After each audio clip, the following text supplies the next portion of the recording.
नमस्कार बच्चों, आज अपन देखेंगे नीट 2020 का फेज़ 2 का पेपर जो हुआ था 14 अक्टूबर 2020 को। और आपको ये पता होगा कि 2020 में नीट के 2 पेपर आयोजित किए गए थे, जिसमें से अपन सेकंड वाले पेपर के फिजिक्स पोर्शन को यहाँ पे देखेंगे और फिजिक्स के 45 यानी 45 क्वेश्चन का सॉल्यूशन यहाँ पे देखेंगे। और ये वीडियो हिंदी माध्यम के विद्यार्थियों के लिए काफ़ी उपयोगी होने वाला है, क्योंकि 2020 का पेपर एनालिसिस करने से आने वाले सालों में यानी 21 और 22 में कैसा पेपर आएगा उसको जानने में अपने को यहाँ पे मदद मिलेगी। तो ठीक है, आप इस वीडियो को अच्छे से देखें और पेन और नोटबुक आप साथ में रखें और जैसे ही क्वेश्चन आए आप पहले अटैम्प्ट कीजिए और फिर वीडियो सॉल्यूशन की हेल्प से अपने आंसर और मेरे आंसर को आपस में मैच कराएं। और फिर अपने को ये भी सीखने को मदद मिलेगा कि अपन ने किस तरीके से किया और मैंने किस तरीके से किया। तो चलिए अब अपन स्टार्ट करते हैं एक एक क्वेश्चन करते हुए सॉल्यूशन। तो क्वेश्चन नंबर फर्स्ट को अपन सबसे पहले देखें। हाँ जी, क्वेश्चन नंबर फर्स्ट में देखें क्या बोल रहा है कि निम्नलिखित में से सबसे कम तरंग दैर्घ्य की विद्युत चुम्बकीय तरंगें, यानी अपने को 4 ऑप्शन दिए गए हैं। इन 4 ऑप्शन में से अपने को बताना है कि सबसे कम वेवलेंथ यानी तरंग दैर्घ्य कौन सी किरण की है। तो इसके लिए आपको विद्युत चुम्बकीय स्पेक्ट्रम अच्छे से आना चाहिए। तो मैं बता देता हूँ कि विद्युत चुम्बकीय स्पेक्ट्रम किस तरीके से होता है। तो पहले अपन नोट करते हैं विद्युत चुम्बकीय स्पेक्ट्रम। तो विद्युत चुम्बकीय स्पेक्ट्रम में सबसे पहले जो आती है वो रेडियो तरंग आती है। रेडियो के बाद में आती है सूक्ष्म, रेडियो के बाद सूक्ष्म और सूक्ष्म के बाद आती है अवरक्त, और अवरक्त के बाद जो क्षेत्र आता है वो आता है दृश्य। और इसमें अपन जानते हैं कि 7 कलर होते हैं जिसको अपन विबग्योर बोलते हैं। और दृश्य के बाद अपनी जो किरण आती है वो आती है पराबैंगनी, और उसके बाद अपन कह सकते हैं कि एक्सरे,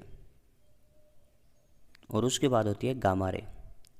याद रखने का तरीका मैं बता देता हूँ कि सबसे पहले आएगी रेडियो, उसके बाद आएगी माइक्रो, उसके बाद आएगी इंफ्रारेड, उसके बाद आएगा विजिबल, उसके बाद होगी यूवी, और उसके बाद एक्सरे, और उसके बाद गामा रे। क्योंकि इस क्वेश्चन को करने के लिए ये इसका बेसिक रिक्वायरमेंट है कि ये सारी चीज़ें आपको पता होनी चाहिए। चलिए अब बात करते हैं कि इस वाले में स्पेक्ट्रम में वेवलेंथ किस तरीके से बढ़ती या घटती है। तो आप नोटिस करोगे कि जब अपन यहाँ से ऐसे जाते हैं तो फ्रीक्वेंसी यानी आवृत्ति क्या होती है, बढ़ती है। फ्रीक्वेंसी बढ़ती है तो अपन कह सकते हैं यहाँ से यहाँ जाएंगे तो लैम्डा क्या होगा, घटेगा। तो अपन कह सकते हैं कि विद्युत चुम्बकीय स्पेक्ट्रम से लेफ़्ट से राइट जाने पे लैम्डा का मान घटता है। और अपन कह सकते हैं कि इनमें सबसे लैम्डा जो कम होगा वो फिर किसके लिए होगा, गामा रे के लिए।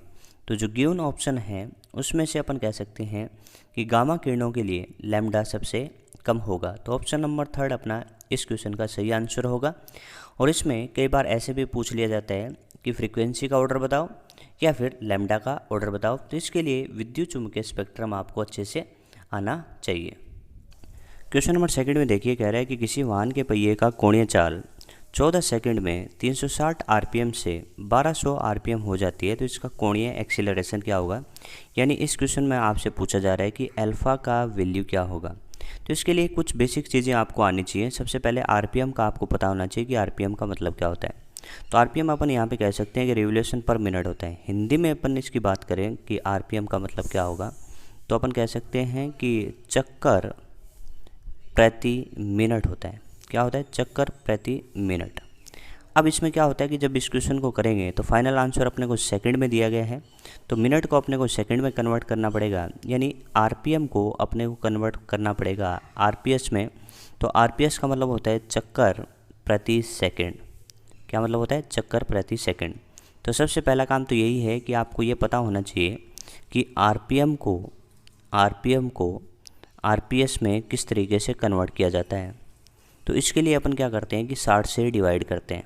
देखिए अपना मकसद है कि चक्कर है, प्रति है, मिनट को सेकंड में चेंज करना है, बट सेकंड क्या आ रहा है, प्रति यानी डिवाइड में आ रहा है। तो 1 मिनट इक्वल टू 60 सेकंड करेंगे तो ये भी किस में आएगा, डिवाइड में आएगा। तो इस वजह से अपन कह सकते हैं कि आरपीएम को आरपीएस में कन्वर्ट करने के लिए 60 का डिवाइड करते हैं। अब कैसे करते हैं उसके लिए अपन देख लेते हैं कि जैसे ये दिया है 360 आरपीएम, पहले आरपीएम या आरपीएस जो होता है वो आवृत्ति होती है। आवृत्ति क्या होती है कि 1 सेकंड में लगाए गए चक्रों की संख्या आवृत्ति कहलाती है। तो यहाँ से अपने को क्या मिलेगा, जैसे 360 आरपीएम है, इसको अपन डिवाइड कर देते हैं 360 डिवाइड बाई 60, तो ये क्या आ जाएगा आपका आरपीएस आ जाएगा। यानी मैं कह सकता हूँ यहाँ से कितने आरपीएस आएंगे आपके 6 आरपीएस आएंगे। और 6 आरपीएस एक टाइप की फ्रीक्वेंसी हो गई, यानी आवृत्ति होगी। इसी तरीके से 1200 आरपीएम को आप कन्वर्ट करने वाले हैं किस में, आरपीएस में।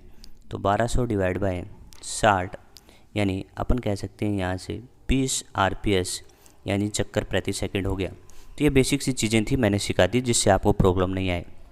अब देखिए अपने को क्या है कि यहाँ पे कोणीय चालों की बात करनी पड़ेगी। तो ओमेगा इनिशियल की बात करें तो उसका वैल्यू होता है 2 पाई इंटू F1 का वैल्यू अपन फाइंड कर चुके हैं। तो 2 पाई इंटू पहली फ्रीक्वेंसी कितनी होगी, यानी इनिशियल फ्रीक्वेंसी अपनी कितनी होगी 6, तो इंटू कर दीजिए 6, यहाँ से आ गया 12 पाई।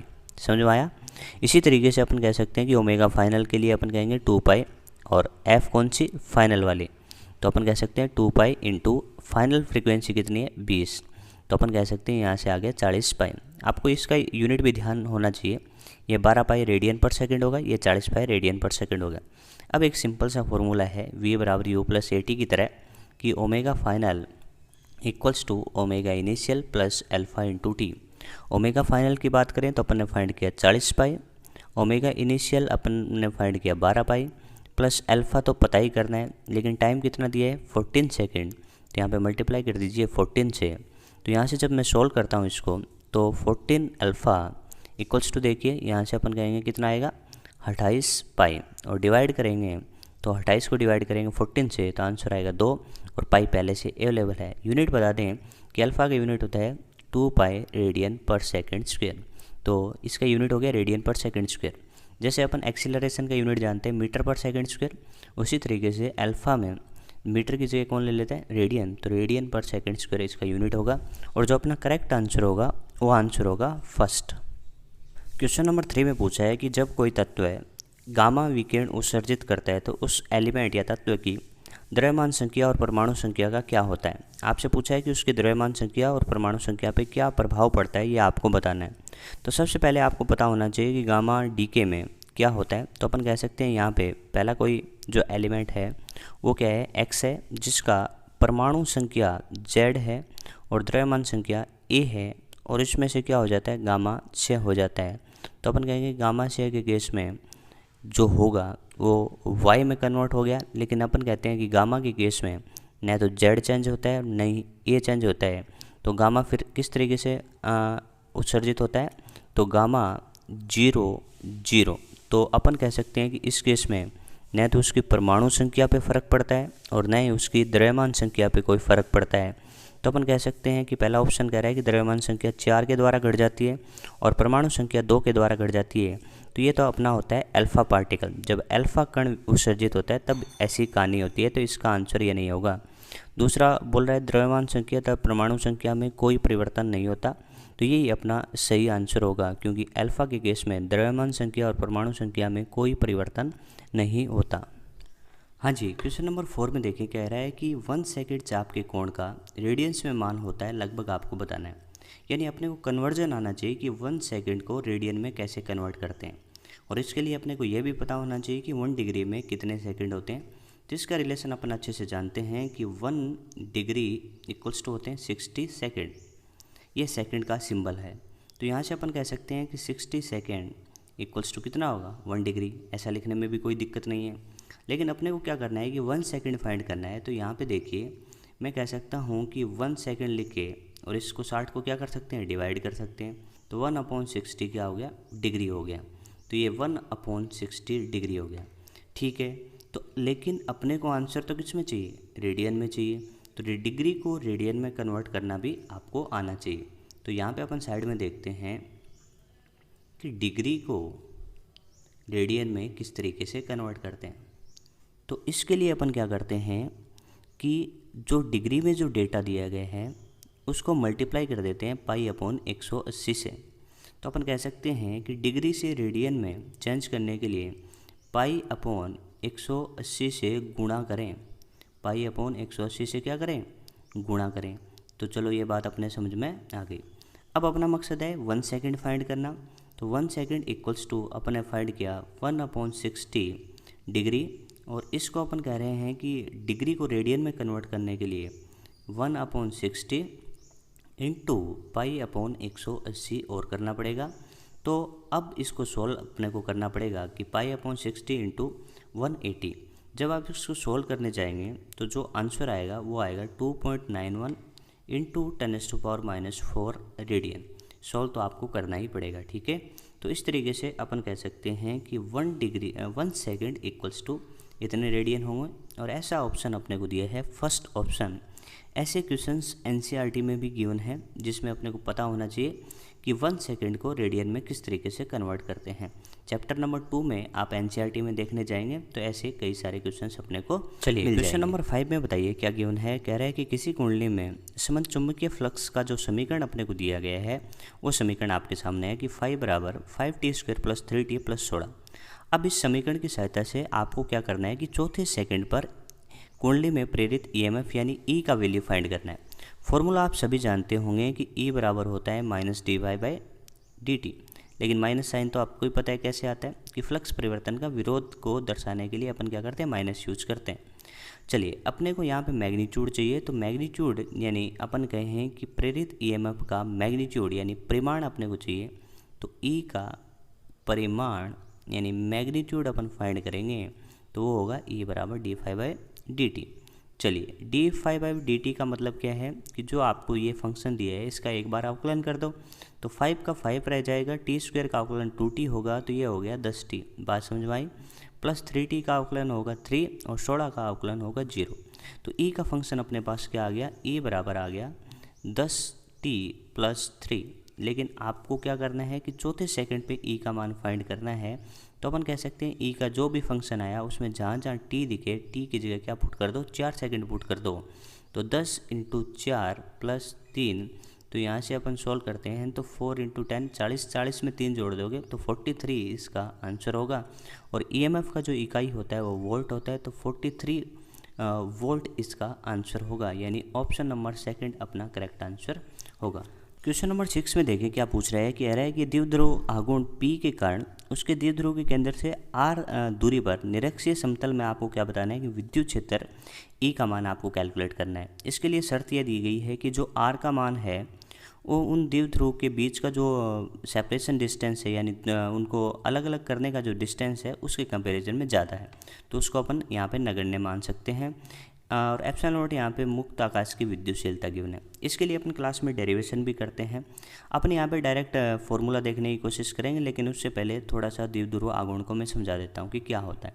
तो ध्यान से देखिए, अपन कह सकते हैं कि एक चार्ज होता है -q और एक चार्ज होता है +q, और इनको बहुत स्मॉल दूरी यानी अपन रख देते हैं 2a, ज़्यादातर केस में अपन लेते हैं कि 2a है, और इसकी जो निरक्षीय स्थिति होगी वो ये वाली होगी, और इसके केस में इसमें ये जो निरक्षीय वाली दूरी दी है वो r दी है।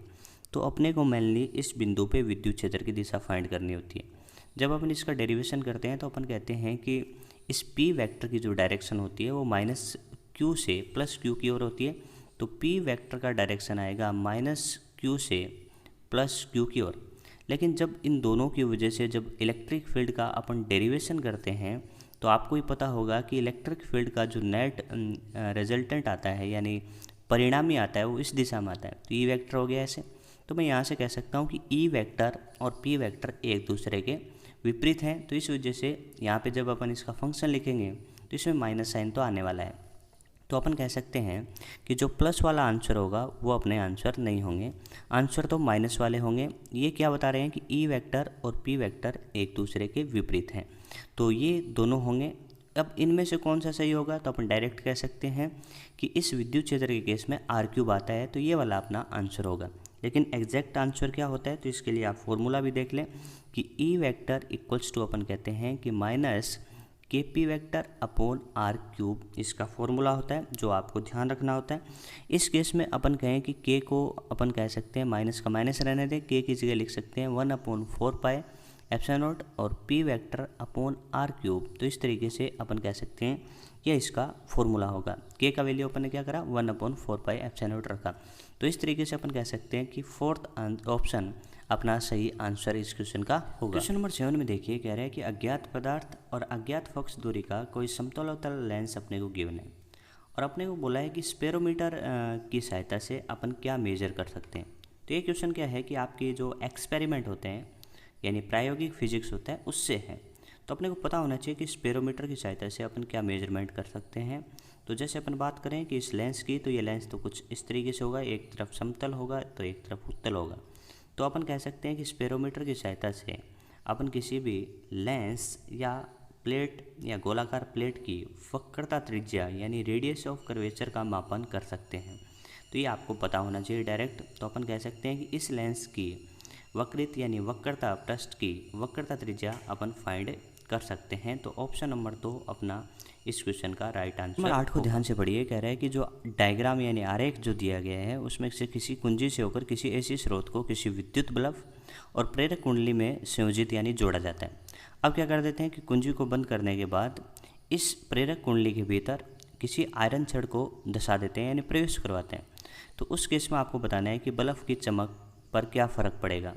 तो अपन कह सकते हैं कि इस केस में अपन प्रतिबाधा की बात करें तो प्रतिबाधा जो होती है उसको अपन Z से डिनोट करते हैं और Z का वैल्यू जो होता है वो वैल्यू होता है R² प्लस XL का होल स्क्वायर।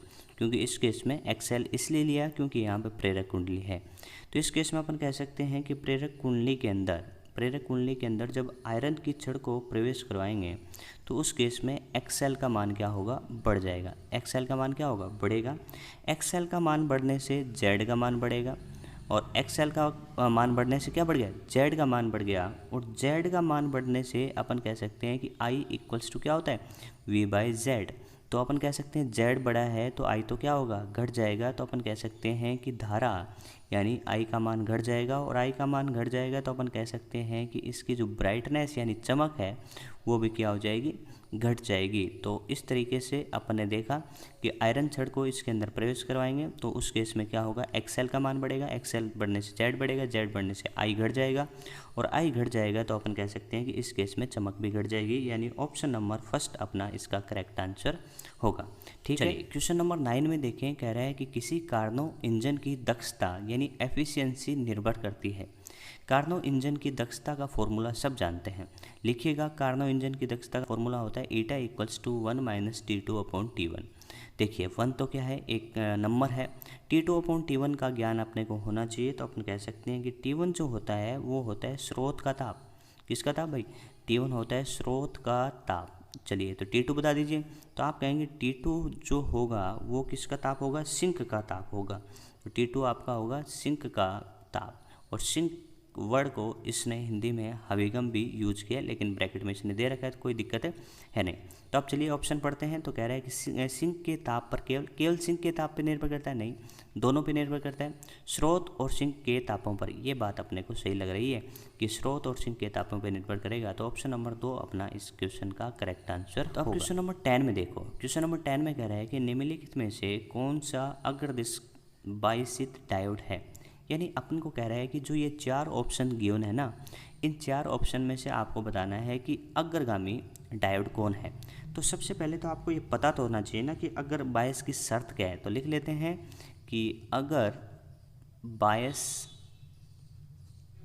की शर्त, तो अगर बायस की शर्त अपन देखें तो उससे पहले अपन डायोड बना लेते हैं। तो ये रहा अपना डायोड और ये रहा आपका प्रतिरोध। तो इस केस में अपन कह सकते हैं कि इसको P बोलते हैं तो इसको N बोलते हैं। तो मैं कह सकता हूँ कि अगर बायस की जो शर्त होती है उसकी शर्त ये होती है कि VP यानी P साइड का वोल्टेज ज़्यादा होना चाहिए किससे, N साइड से। तो मैं कह सकता हूँ कि P साइड का विभव ज़्यादा होना चाहिए किससे, N साइड से। तब वो किस में होगा, अगर बायस में होगा। चलिए ऑप्शन चेक करते हैं बारी बारी से। तो पहला ऑप्शन दिया है कि -4 है ये और ये -2 है। तो अपन कह सकते हैं भाई इसमें तो -2 ही ज़्यादा होगा ना, क्योंकि -4 कम होगा। तो ये आपका अगर बायस में नहीं होगा। इसी तरीके से बताइए, यहाँ पे 2 वोल्ट है, यहाँ पे 5 है। तो अपन कह सकते हैं 2 और 5 में तो 5 बड़ा होगा, तो ये भी नहीं होगा। इसी तरीके से ऑप्शन नंबर थर्ड में देखें, एक तरफ -2 है तो एक तरफ +2 है, तो +2 वाला ज़्यादा है, तो ये भी अगर बायसित नहीं होगा। इसके बाद बात करते हैं, एक 0 दिया है, एक -3 दिया है, तो पता ही है आपको कि 0 -3 से ज़्यादा होगा। तो ये इस केस में शर्त कंप्लीट हो रही है कि वीपी का मान किससे ज़्यादा है, वीएन से ज़्यादा है। तो फोर्थ ऑप्शन अगर बायस में अपना होने वाला है। तो इसका कौन सा आंसर सही होगा, चौथा। सिंपल सा है, कई बार नेट में ऐसे क्वेश्चन पूछ लिए गए, बड़ा सिंपल है। आप इसको सीखने की कोशिश करें कि अगर बायस की शर्त क्या होती है कि पी साइड का वी ज़्यादा होना चाहिए किससे, एन साइड से। ठीक है। इस क्वेश्चन में आपको पूछा है कि दिए गए डायग्राम के विद्युत परिपथ में धारा आई का मान कितना होगा, ये आपको बताना है। तो यहाँ पे अपन कह सकते हैं कि दो बैटरी है और दोनों बैटरी के पॉजिटिव टर्मिनल एक ही तरफ लगे हुए हैं, तो दोनों बैटरी यहाँ पे एक सहयोग करेगी करंट को बहाने में। तो अपन कह सकते हैं कि 2 वोल्ट और 4 वोल्ट मिलके कितना हो जाएगा, 6 हो जाएगा। उसके बाद अपन कह सकते हैं कि ये प्रतिरोध जो सारे के सारे हैं वो किसमें, श्रेणी क्रम में है। तो अब इसका अपन डायग्राम बनाएं, तो डायग्राम कुछ इस तरीके से कह सकते हैं कि दोनों बैटरी मिलकर एक बड़ी बैटरी का निर्माण करेंगे। और कितने का निर्माण करेंगे, तो 2 + 4 यानी 6 वोल्ट का निर्माण करेंगे। उसके बाद अपन बात करते हैं कि प्रतिरोध कितना होगा, तो अपन कह सकते हैं कि सभी प्रतिरोध सीरीज में है यानी श्रेणी क्रम में है। तो सभी के सभी प्रतिरोध जुड़ के कितने का निर्माण करेंगे, तो अपन कह सकते हैं कि 1 ओम यहाँ पे, 1 ओम यहाँ पे, 4 ओम यहाँ पे। तो अपन कह सकते हैं कि 1 + 1 + 4, तो अपन कह सकते हैं कि टोटल कितना होगा, 6 ओम। तो अपन कह सकते हैं कि V = IR होता है, तो I = V/R भी होता है। तो V का मान सब समझदार बता सकते हैं कि V का मान इस क्वेश्चन में 6 है और R का मान भी 6 है। तो अपना आंसर आ जाएगा 1, और 1 क्या है, करंट है, तो इसका मात्रक होगा एम्पियर। तो 1 एम्पियर इसका सही आंसर होगा, यानी ऑप्शन नंबर 2। ठीक है, बड़ा आसान सा क्वेश्चन। इस क्वेश्चन में क्या कह रहे हैं कि प्रकाश के 2 कला संबंध स्रोत व्यतिकरण करके पर्दे पर फ्रिंज पैटर्न उत्पन्न करते हैं। ये अपना YDSE एक्सपेरिमेंट है, यंग डबल स्लिट एक्सपेरिमेंट अपन जानते हैं। उसमें कह रहा है कि केंद्रीय उच्चिष्ट के लिए दोनों तरंगों के बीच कलांतर कितना होगा। तो अपन कह सकते हैं कि इस एक्सपेरिमेंट में अपन 2 कला संबंध स्रोत लेते हैं और इसमें पहला कला संबंध स्रोत S1 है, ये S2 है। इसके सामने एक पर्दा रखा होता है यानी स्क्रीन रखी होती है और इस पे ये व्यतिकरण का पैटर्न अपने को प्राप्त होता है। तो अपन कह सकते हैं कि पहले स्रोत से जाने वाली किरण और दूसरे स्रोत से जाने वाली किरण क्या अपन कह सकते हैं केंद्रीय उच्चिष्ट यहाँ पर मिलने वाली है। तो अपन कह सकते हैं कि दोनों ने पाथ एक जैसा ही चला। तो अपन कह सकते हैं कि इस केस में डेल्टा x का मान यानी पथांतर का मान 0 है। तो अपन कह सकते हैं कि डेल्टा फाई यानी कलांतर का मान भी कितना होगा, 0 होगा। तो अपन कह सकते हैं केंद्रीय उच्चिष्ट ये वाला आपका क्या होता है, सेंट्रल मैक्सिमा होता है। तो इसके लिए दोनों तरंगों के बीच में पथांतर और कलांतर का मान क्या होता है, 0 होता है। तो इस वजह से ऑप्शन नंबर फर्स्ट अपना क्वेश्चन नंबर 13 में कह रहा है कि हाइड्रोजन परमाणु की nवीं कक्षा में किसी इलेक्ट्रॉन की कुल ऊर्जा निम्नलिखित में से किसके द्वारा प्राप्त की जा सकती है। देखिए, सबसे पहले अपन कह सकते हैं कि जो एनर्जी का फॉर्मूला होता है वो सब जानते हैं कि E = कितना होता है, -13.6 Z² डिवाइड बाय n²। ये फॉर्मूला होता है और जो आंसर आता है वो किस में आता है, इलेक्ट्रॉन वोल्ट में। तो ये बराबर कितना होगा, -13.6 Z²/n² इलेक्ट्रॉन वोल्ट। अब देखिए, अपने को यहाँ पे जो बात करनी है वो किसके लिए करनी है, हाइड्रोजन परमाणु के लिए। तो मैं कहूँ कि हाइड्रोजन परमाणु के लिए, तो हाइड्रोजन परमाणु के लिए खास बात ये होती है कि Z का मान 1 होता है। तो हाइड्रोजन परमाणु के लिए Z का मान 1 होने से अपन कह सकते हैं यहाँ पे Z का वैल्यू कितना रख देंगे, 1 रखेंगे। तो E = -13.6 1 का whole square divide by n का होल स्क्वायर, आंसर आएगा इलेक्ट्रॉन वोल्ट में। तो E का मान आप कह सकते हो कि -13.6 divide by n² electron volt इसका सही आंसर होना चाहिए। तो चेक कर लेते हैं, माइनस वाला आएगा तो ये तो नहीं आएगा, माइनस के बहुत सारे हैं। तो इसमें आप देख लो कि -13.6/n² इलेक्ट्रॉन वोल्ट। तो ऑप्शन नंबर सेकंड अपना इसका करेक्ट आंसर होगा। क्वेश्चन नंबर 14 में देखिए क्या कह रहा है कि उस फलन को पहचानिए जो आवर्त गति को निरूपित करता है। यानी अपने को वो बताना है कि आवर्त गति को कौन सा फलन इसमें से निरूपित करेगा। तो देखिए, सबसे पहले बात करी गई है E का पावर ω/t। तो अपन कह सकते हैं एक्सपोनेंशियल फंक्शन है, यानी चर घातांकीय फलन है। और E का पावर ω/t का अपन ग्राफ बनाने चाहेंगे तो देखिए क्या होता है कि y = अपन मान लें कि E का पावर ω/t है। जब इसका अपन ग्राफ बनाएंगे तो ग्राफ कैसे बनाएंगे, देखिए यहाँ पे अपन कह सकते हैं कि y है और यहाँ पे अपन कह सकते हैं t है। तो अपन इसमें कह सकते हैं कि जो ग्राफ बनेगा, यहाँ पे देखिए टी नेगेटिव होगा नहीं तो ग्राफ बनेगा कुछ ऐसे। और अपन कह सकते हैं कि जैसे जैसे समय बढ़ेगा वैसे वैसे इस फलन का मान बढ़ता ही जाएगा, और अपन कह सकते हैं कि एक प्रकार से ये इंक्रीजिंग फंक्शन है, यानी इंक्रीजिंग फलन है। लेकिन देखिए कि आवर्ती फलन होने के लिए क्या है कि साइन की तरह होना चाहिए। साइन का फलन अपन देखिए कि अपन कह सकते हैं कि साइन ओमेगा टी का जब ग्राफ बनाएंगे तो कुछ ऐसे बनेगा। तो इसमें क्या होता है कि स्टार्टिंग में वैल्यू बढ़ता है, मैक्सिमा होता है, फिर घटता है, फिर जीरो होता है और फिर मिनिमा होता है। तो इस तरीके से जो नेचर होता है तो वो वाले आवर्ती फलन की तरह होते हैं। तो यहाँ पे तो अपन देख सकते हैं कि ई का पावर ओमेगा टी हमेशा ही बढ़ता जाएगा, यानी कभी वैल्यू घटेगा ही नहीं। तो इस वजह से ये आवर्ती फलन को निरूपित नहीं कर सकता। ठीक है, उसके बाद आते हैं सेकंड पे। सेकंड है आपका ln ओमेगा टी, यानी log बेस ई ओमेगा टी। तो इसका ग्राफ भी आपको आना चाहिए। तो थोड़ा थोड़ा ध्यान होगा तो आप समझ पाएंगे कि इसका ग्राफ जो अपन बनाते हैं वो ग्राफ कुछ इस तरीके से होता है। तो ये भी अपन कह सकते हैं कि यहाँ पे y अपन लें, यहाँ पे t लें, तो ये भी अपन कह सकते हैं कि हमेशा क्या होगा, बढ़ेगा। यानी ये भी एक प्रकार का इंक्रीजिंग फंक्शन है, यानी कभी वापस लौट के आएगा ही नहीं। तो ये भी इंक्रीजिंग फंक्शन होने की वजह से आवर्ती फलन को नहीं दर्शाता। उसके बाद बात करते हैं कि ऑप्शन नंबर 4 की पहले बात कर लेते हैं कि y इक्वल्स टू ई का पावर माइनस ओमेगा टी। ये ग्राफ तो काफ़ी बार अपने क्वेश्चंस में आता रहता है फिजिक्स में। तो इसका ग्राफ आपने देखा होगा कि यहाँ पे अपन ग्राफ की बात करें, यहाँ पे y हो, यहाँ पे t हो, तो इसका ग्राफ कुछ ऐसे बनेगा। तो ये हमेशा कह रहे हैं कि हमेशा ही क्या होगा, घटेगा। तो ये हमेशा घटेगा तो भी आवर्ती तो नहीं होगा। तो ये दोनों फलन क्या है, हमेशा बढ़ने वाले हैं, तो ये हमेशा घटने वाले हैं। तो ऐसे फलन आवर्ती फलन नहीं होते। अब बात आती है कि साइन ओमेगा टी और कोस ओमेगा टी का प्लस यहाँ पे किया गया। तो ध्यान देखें, अपन कह सकते हैं कि साइन जो ओमेगा टी है वो इंडिविजुअली अपने आप में SHM है, क्योंकि SHM को दर्शाता है, यानी सरल आवर्त गति को दर्शाता है। कोस ओमेगा टी है वो भी सरल आवर्त गति को दर्शाता है।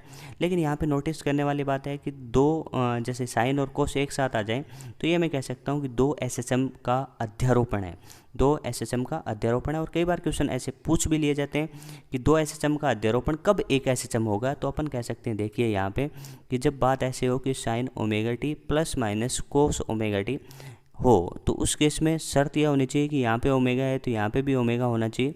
यदि ये दोनों सेम होते हैं, तो दो SHM का अध्यारोपण भी एक SHM को दर्शाता है।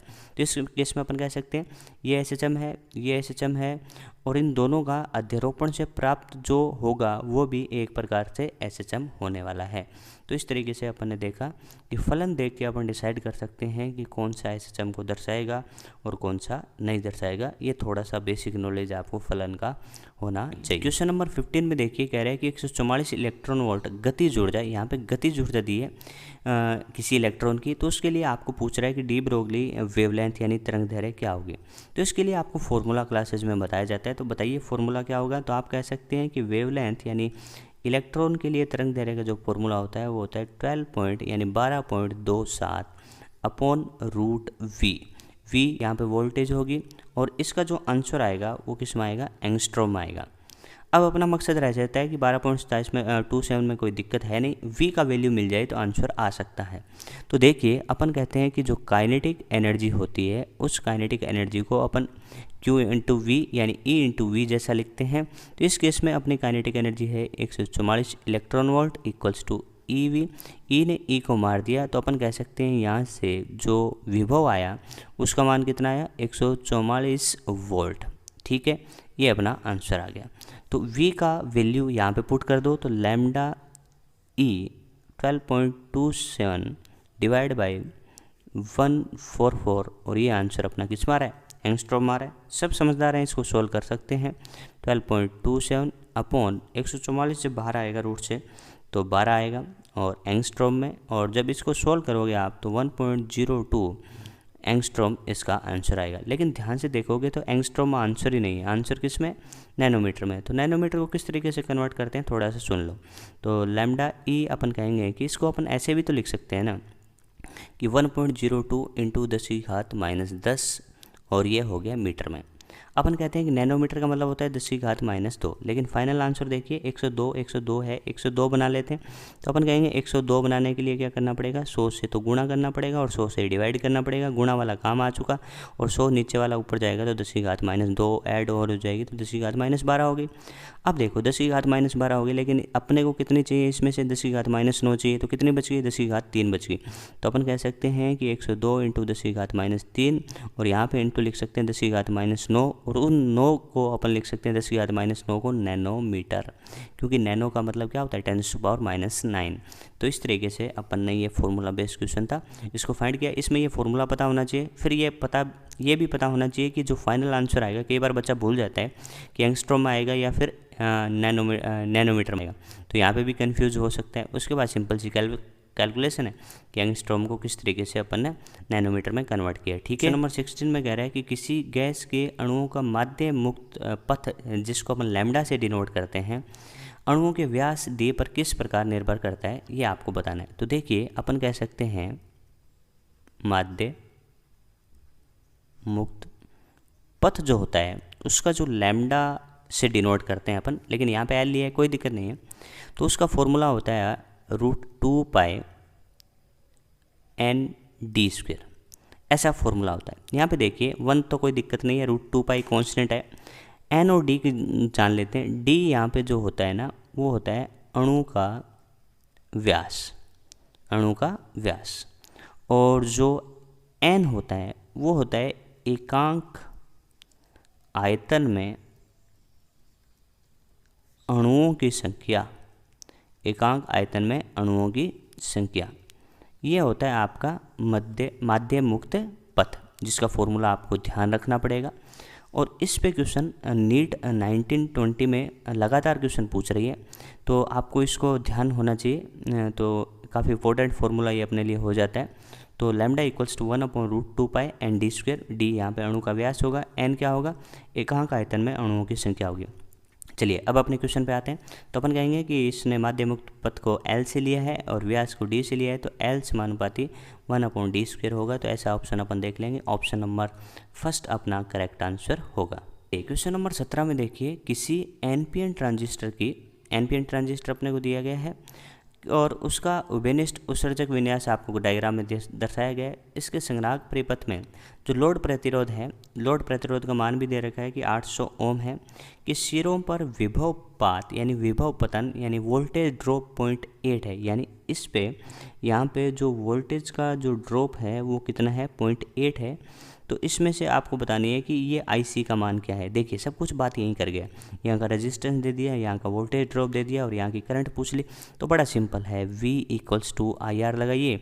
तो IC अपने को फाइंड करना है, तो IC = क्या होगा, वोल्टेज ड्रॉप अक्रॉस इसके, इस प्रतिरोध के अक्रॉस कितना ड्रॉप हो जाता है उसका वैल्यू दिया है, अपॉन इसका प्रतिरोध R। तो इसका वैल्यू अपने को दिया है 0.8 और R का वैल्यू दिया है 800। ठीक है भाई, इसको सॉल्व करना आपको आना चाहिए कि कैसे सॉल्व करेंगे। तो अपन कह सकते हैं, देखिए इसको सॉल्व करेंगे, 8 में डिवाइड करेंगे तो ये कितना होगा, 0.1 और ये ऊपर चला जाएगा 10⁻⁻² एम्पियर। तो ऐसे ऑप्शन दिए नहीं थे, इसने मिली में चेंज किया। तो फिजिक्स में मिली वर्ड का जो अर्थ होता है, मिली को अपन कहते हैं 10⁻³ से।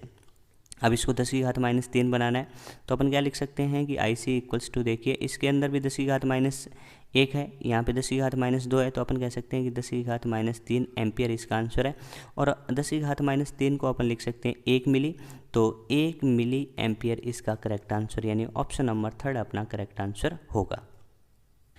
चलिए नेक्स्ट क्वेश्चन में देखिए, कह रहा है कि किसी भवन के भूतल पर बैठा व्यक्ति 1.5 मीटर ऊंचाई की किसी खिड़की से ये नोट करता है कि भवन की छत से गिराई गई बॉल जो है खिड़की को 0.1 सेकंड में क्रॉस कर जाती है। तब आपको ये बताना है कि ये बॉल खिड़की के शीर्ष बिंदु पर थी, तब उसका वेग क्या था। तो सबसे पहले अपन सिचुएशन बना लेते हैं कि फॉर एग्जांपल ये कोई बिल्डिंग है, इस बिल्डिंग में जो खिड़की है वो ये खिड़की अपन ये बना लेते हैं कि ये खिड़की है। अपने को दिया क्या है कि जो खिड़की है उसकी जो टोटल ऊंचाई है वो कितनी है, 1.5।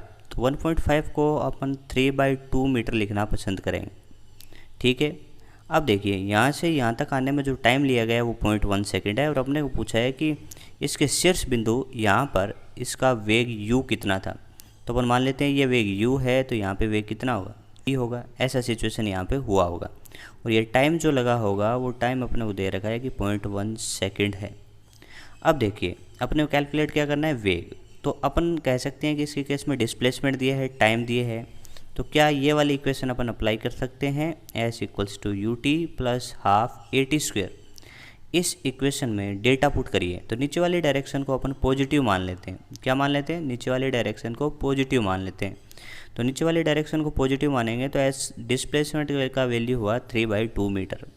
u का वैल्यू तो फाइंड ही करना है, t का वैल्यू बताइए तो 0.1 सेकेंड, तो 0.1 सेकेंड को लिख सकते हो 1/10 प्लस हाफ ए की जगह कितना रख सकते हो, एक्सीलरेशन 10 लेंगे क्योंकि नीचे की डायरेक्शन पॉजिटिव है तो इसका वैल्यू पॉजिटिव होगा, इंटू टी का होल स्क्वायर। तो टी कितना है, 1/10 का होल स्क्वायर। अब आप इसको सॉल्व करें। सॉल्व करने के लिए क्या करें कि 10 से इस 10 को इधर ले जाके मल्टीप्लाई कर दें। तो इधर ले जाके मल्टीप्लाई करेंगे तो देखो क्या होगा, 30 × 2 कितना हो जाएगा, इस साइड 15 हो जाएगा। और यह 10 तो इधर चला गया तो यहाँ पे ओनली u बचा, प्लस यहाँ वाला 10 भी तो एक जाएगा, लेकिन एक 10 यहाँ पे बच गया तो 10 से 10 कैंसिल आउट हो गया। तो यहाँ पे अपन कह सकते हैं कितना बचेगा, 1/2 को लिख सकते हो 0.5। तो u का वैल्यू अपना आ रहा है 15 माइनस 0.5, यानी u इक्वल्स टू अपन कह सकते हैं 14.5 यानी 14.5 और मीटर पर सेकेंड इसका करेक्ट आंसर होगा, यानी ऑप्शन नंबर 2 इसका सही उत्तर होगा। क्वेश्चन नंबर 19 में देखें, कह रहा है कि किसी समतल विद्युत चुम्बकीय तरंग में चुंबकीय क्षेत्र, आपको ये बताया गया है कि चुंबकीय क्षेत्र का जो समीकरण है वो इस तरीके से दिया गया है।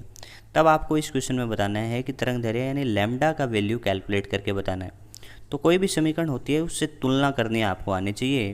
तो अपन कह सकते हैं समीकरण बी वाई इक्वल्स टू, यहाँ पे इसका आयाम यानी एम्पलीट्यूड लिखा हुआ बी नॉट, साइन का फंक्शन है, और अपन कहते हैं कि x का गुणांक k होता है तो k इंटू एक्स, और t का गुणांक ओमेगा होता है तो ओमेगा इंटू टी।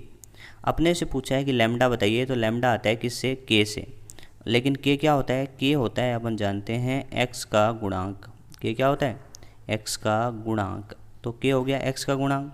तो k बराबर क्या लिख सकते हैं, 2π/λ लिख सकते हैं, और x का गुणांक अपन कह रहे हैं k, तो k का वैल्यू यहाँ पे कह सकते हैं कि पाई इंटू 10⁻³ लिख सकते हैं। ठीक है, क्योंकि k देखिए ये रहा, x का गुणांक यही है पाई इंटू 10⁻³। पाई ने पाई को यहाँ पे ख़त्म कर दिया, तो लैम्डा बराबर अपना आंसर आया 2/10⁻³ तो इसको सॉल्व करो तो 2 × 10⁻³ और लैम्डा क्या होता है, वेवलेंथ यानी तरंग दैर्घ्य, तो यूनिट होती है मीटर, तो 2 × 10⁻³ मीटर इसका करेक्ट आंसर यानी ऑप्शन नंबर 2 होगा। क्वेश्चन नंबर 20 भी देखें, कह रहा है कि किसी संगीत वाद्य की डोरी की लंबाई 90 सेंटीमीटर है, इसकी मूल आवृत्ति भी अपने को दे रखी है 120 हर्ट्ज है। तब अपने को पूछा है कि कहाँ पर दबाया जाना चाहिए ताकि 180 हर्ट्ज की मूल आवृत्ति उत्पन्न हो। अपन देखिए एक फॉर्मूला जानते हैं कि तनी हुई रस्सी में आवर्ती का जो फॉर्मूला होता है वो होता है F इक्वल्स टू 1/12√T/μ। अब यहाँ पे देखिए अपन कह सकते हैं T यहाँ पे तनाव को प्रदर्शित कर रहा है, म्यू यहाँ पे m/l यानी एकांक लंबाई का द्रव्यमान है, जिसको रेखीय द्रव्यमान घनत्व भी कहते हैं। मैं कह सकता हूँ यहाँ पे रस्सी एक समान होने की वजह से म्यू आपका सेम होगा और तनाव भी रस्सी में सेम होगा। तो अपन कह सकते हैं यहाँ पे फ्रीक्वेंसी की डिपेंडेंसी यानी निर्भरता L पे जा रही है, तो F व्युत्क्रमानुपाती L लिख सकते हैं। और यहाँ पे अपन ऐसा संबंध भी लिख सकते हैं कि F1/F2 equals to L2/L1। F1 का मान अपने को क्वेश्चन में दिया है कि 120 हर्ट्ज, F2 जो अपने को प्राप्त करना है उसका मान 180 हर्ट्ज, L2 का मान तो फाइंड ही करना है। L1 देखिए कितना दिया है 90 सेंटीमीटर, तो इसमें रख दीजिए 90 सेंटीमीटर। तो जब इसको सॉल्व करेंगे तो अपन कह सकते हैं कि 180 यानी 180 में 90 का डिवाइड करेंगे 2 आएगा, फिर 120 में डिवाइड करेंगे 2 का तो 60 सेंटीमीटर अपना सही आंसर इस क्वेश्चन का आएगा। तो L2 बराबर कितना होगा 60 सेंटीमीटर यानी ऑप्शन नंबर सेकंड सही होगा।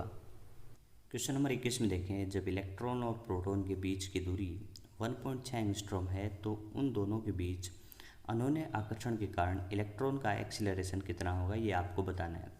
अपने ये बहुत अच्छे से जानते हैं कि दो आवेश Q1 तथा Q2 R डिस्टेंस पे हो तो उनके बीच में जो लगने वाला बल होता है उसका फॉर्मूला अपन अच्छे से जानते हैं। तो अपन कह सकते हैं कि एक आवेश यहाँ पे है, दूसरा आवेश यहाँ पे है, उनका बीच का डिस्टेंस R है।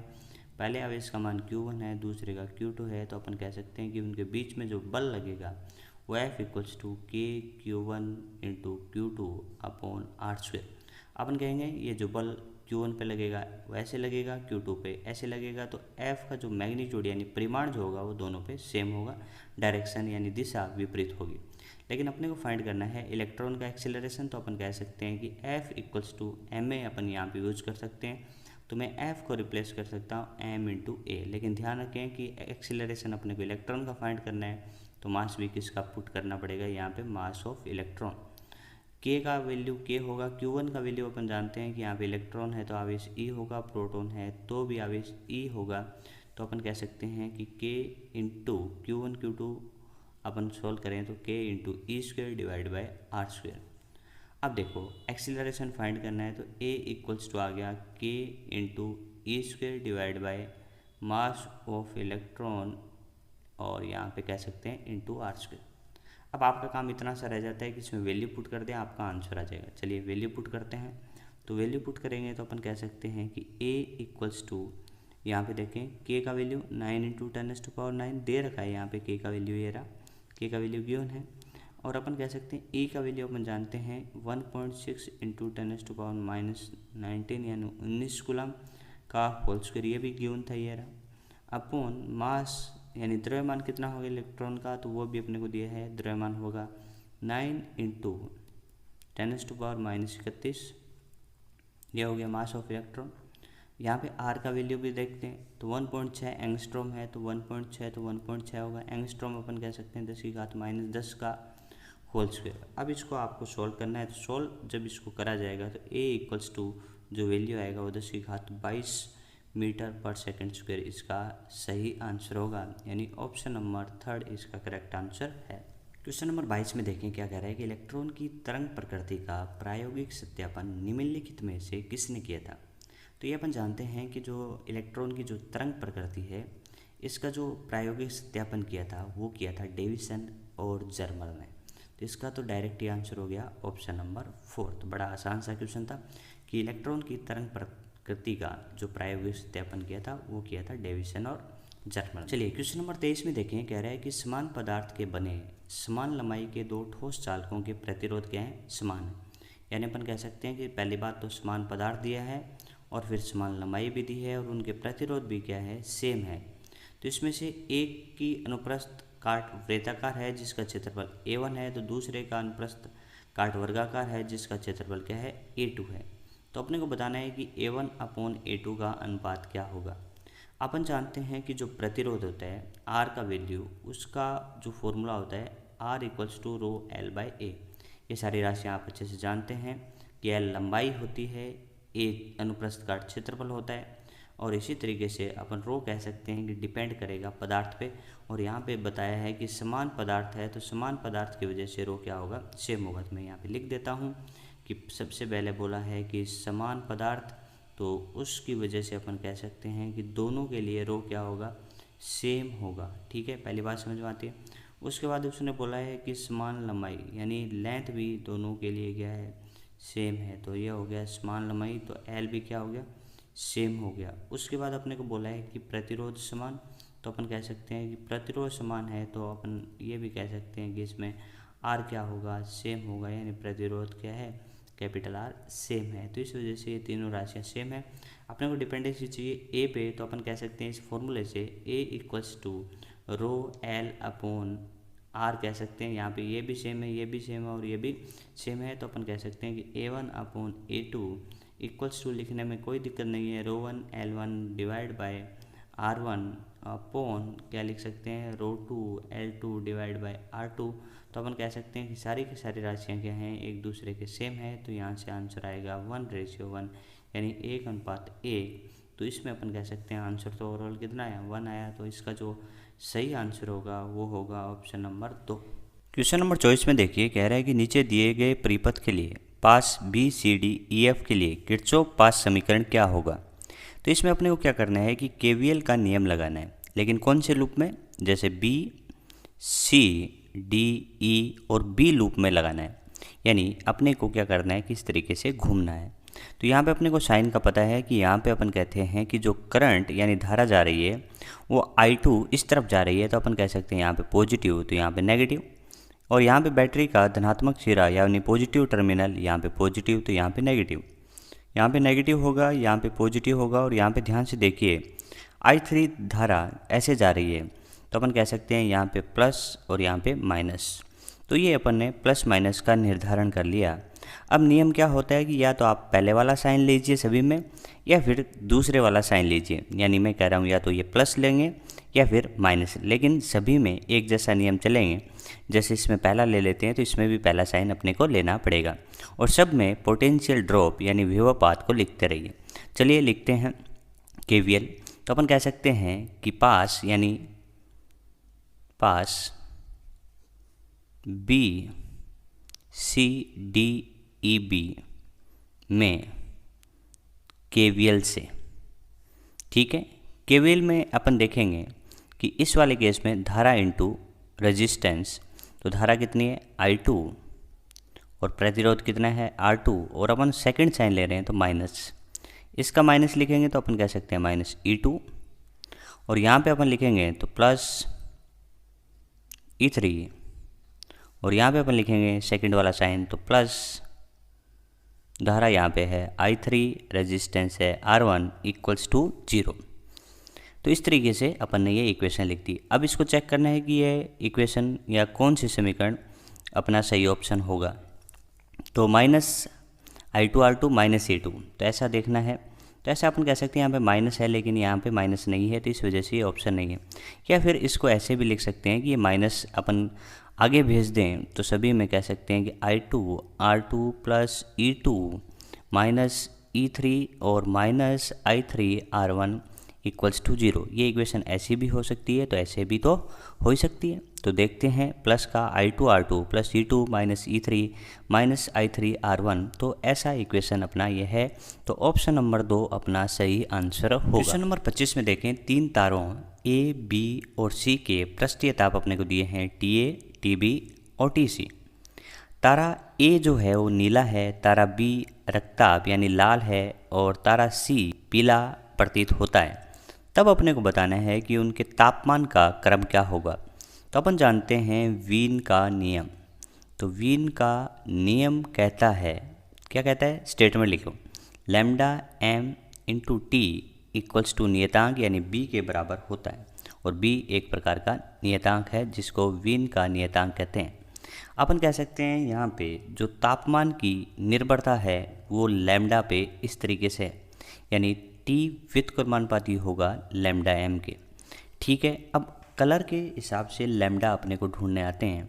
अपन जानते हैं कि कलर के केस में विबग्योर ऐसे लिखा जाता है, और विबग्योर के केस में अपन कह सकते हैं कि इधर जाने पे यानी V से R की तरफ जाने पे लैम्डा क्या होता है, बढ़ेगा। तो लैम्डा बढ़ेगा तो टेम्परेचर क्या होगा, घटेगा। तो अपन कह सकते हैं यहाँ पे इधर जाने पे तापमान क्या होगा, घटेगा। तो सबसे कम तापमान R का होगा यानी लाल का होगा, उसके बाद सबसे ज़्यादा तापमान किसका होगा, V का यानी बैंगनी का होगा।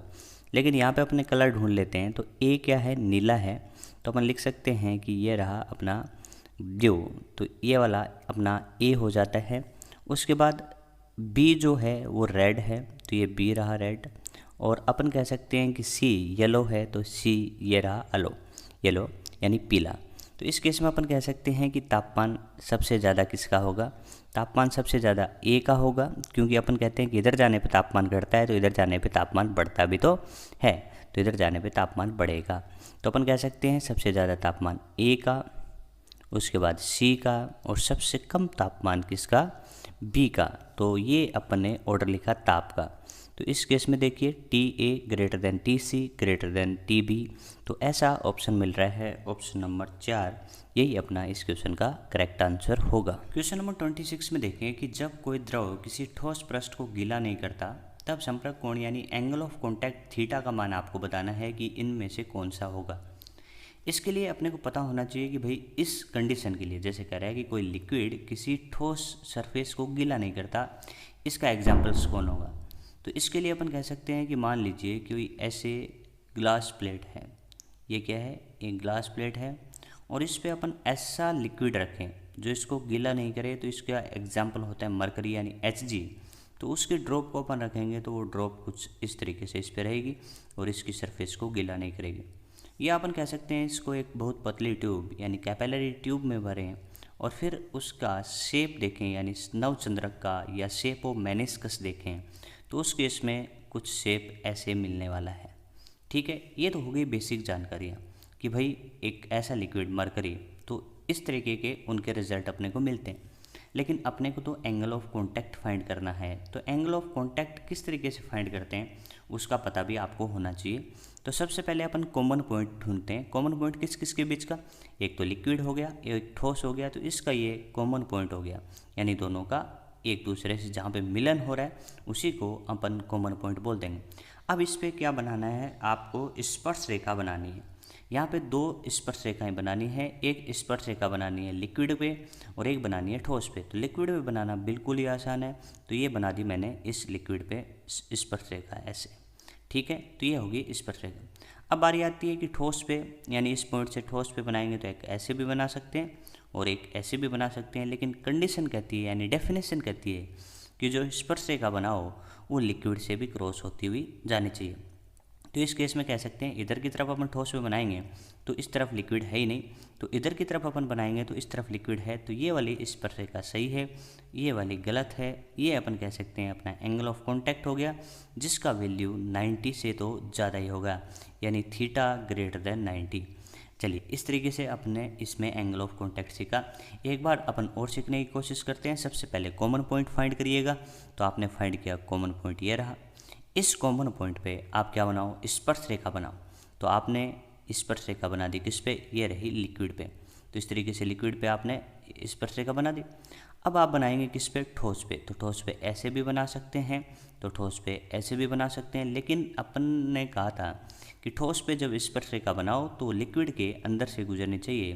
तो इस केस में अपन कह सकते हैं लिक्विड ये रहा, तो ये वाली स्पर्श रेखा सही है, तो ये वाली गलत है। तो इस केस में भी अपन देख पा रहे हैं कि थीटा का मान यहाँ पे भी 90 से ज़्यादा है। तो अपन कह सकते हैं कि थीटा का मान 90 डिग्री से अधिक होगा। उस केस में ये कंडीशन सेटिस्फाई हो जाएगी, और उस केस में एंगल ऑफ कांटेक्ट 90 से ज़्यादा होगा, तो उस केस में द्रव किसी ठोस पृष्ठ को गीला नहीं करेगा। तो इस वजह से ऑप्शन नंबर 3 अपना सही आंसर होगा। क्वेश्चन नंबर 27 में देखें, कह रहा है कि किसी बिंदु द्रव्यमान m को r त्रिज्या के ऊर्ध्वाधर वृत्त में किसी डोरी की सहायता से घुमाया जा रहा है। इस द्रव्यमान का निम्नतम बिंदु पे वेग भी अपने को दिया है √7g r। तो अपने को बताना है कि निम्नतम बिंदु पर तनाव क्या होगा, यानी बात कर रहा है ये वाला ऊर्ध्वाधर वृत्त है और यहाँ पे एक डोरी है और ये उसका निम्नतम बिंदु है।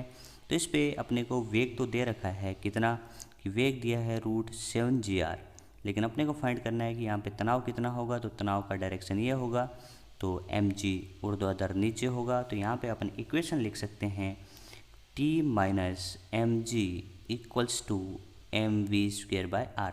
कई बार बच्चे को प्रॉब्लम होती है कि mg माइनस टी क्यों नहीं लिखते, तो पहले उसको लिखते हैं जो एक्सीलरेशन की साइड में हो। तो अपन कह सकते हैं कि t की दिशा सेंट्रीपिटल यानी अभिकेंद्रीय त्वरण की ओर दिशा है, इस वजह से t को पहले लिखा।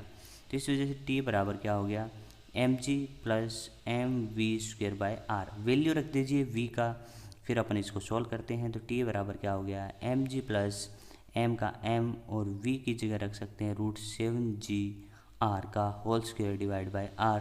जब इसको सॉल्व करेंगे तो यहाँ से mg आएगा और यहाँ से आपका 7mg आएगा और इस तरीके से आपका आंसर 8mg आएगा। और अपन जानते हैं कि ऊर्ध्वाधर वृत्त में निम्नतम बिंदु पर तनाव का मान अधिकतम होता है और उसका मान कितना है, 8mg है, यानी ऑप्शन नंबर 3 अपना करेक्ट आंसर होगा। क्वेश्चन नंबर 28 को देखें, किसी बिंब यानी ऑब्जेक्ट को किसी अवतल दर्पण के मुख्य अक्ष पर 1.5 f पर रखा गया। प्रतिबिंब की दर्पण से दूरी क्या होगी, यह आपको बताना है। तो सबसे पहले अपन डायग्राम बनाते हैं। तो दर्पण कौन सा है, अवतल दर्पण है। ये रहा आपका अवतल दर्पण और ये रही इसकी मुख्य अक्ष। और अपन कह सकते हैं कि अवतल दर्पण से बिंब को कितनी दूरी पर रखा गया है, 1.5 यानी 3/2 f लिखने में इसको कोई दिक्कत नहीं है। तो ये हो गया ऑब्जेक्ट। अब आपको देखना है कि प्रतिबिंब की दर्पण से दूरी यानी v आपको बताना है। तो दर्पण सूत्र अपन जानते हैं, तो अपन लिख सकते हैं दर्पण सूत्र से, तो फॉर्मूला होगा 1/v + 1/u = 1/f। ये फॉर्मूला हो गया। 1/v यानी जिसको फाइंड करना है उसका साइन अपन पुट नहीं करते, लेकिन यहाँ पे u यानी ऑब्जेक्ट यानी बिंब की दूरी अपन को साइन के साथ रखनी होगी। तो अपन इसको ओरिजिन यानी मूल बिंदु मान लेते हैं। तो ये वाली जो डिस्टेंसेज होती हैं, दूरियाँ होती हैं, वो पॉजिटिव लेते हैं। तो इधर वाली कैसे लेते हैं, नेगेटिव लेते हैं। तो अपन कह सकते हैं यहाँ पे u का वैल्यू नेगेटिव में आएगा, तो रख दीजिए इसको 1 और ये जो वैल्यू होगा वो 3/2 न रख के -3/2 f रखेंगे। इक्वल्स टू, बात करें दर्पण कौन सा है, अवतल दर्पण है। तो अवतल दर्पण के केस में अपन कह सकते हैं कि फोकस दूरी भी नेगेटिव रखी जाती है। तो उसके केस में 1/-f।